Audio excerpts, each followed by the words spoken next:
மன வருத்தத்திலே அவர் எல்லோரும் ஒன்றிணைய வேண்டும் என்று வைத்த கோரிக்கையை நிராகரித்ததோடு இல்லாமல் அவர் 50 ஆண்டு கால வரலாறு உடைய அவரை கட்சியிலிருந்து நீக்கிய பிறகு இன்றைக்கு அவர் வேற கட்சியில் போய் சேர்ந்திருக்கிறார்.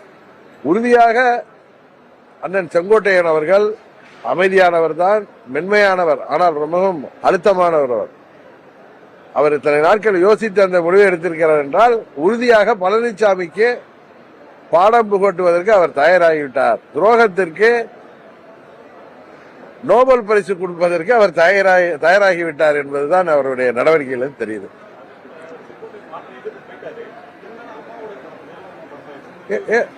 ஏன் என்ன பேச போறல? அவர்லாம் அம்மா தலைவரோட தொண்டர், அவர்கள் இதயத்தில் அவர் இருக்காரு.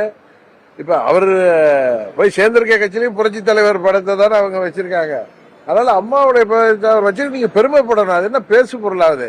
அந்த பேசு பொருளே எப்படி அவரது லாயல்டி டு த லீடர் காமிக்குது. மறைந்த தனது தலைமைக்கு எவ்வளவு நன்றி உணர்ச்சியோடு இருக்கிறார் என்பதை தான் வெளிப்படுத்துகிறார். அது எங்களுக்கெல்லாம் பெருமையாக இருக்கிறது. யார் வேண்டுமானாலும் எந்த இயக்கத்துக்கு வேண்டுமானாலும் செல்லலாம்.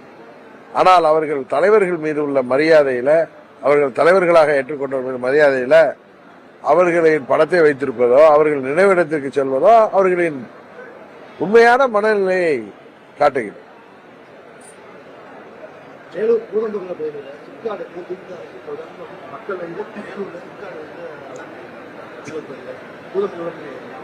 பொதுமக்கள் அந்த கிராமத்துக்கு தொடர்ந்து எதிர்ப்பு இருந்தாலும் அதை மீறி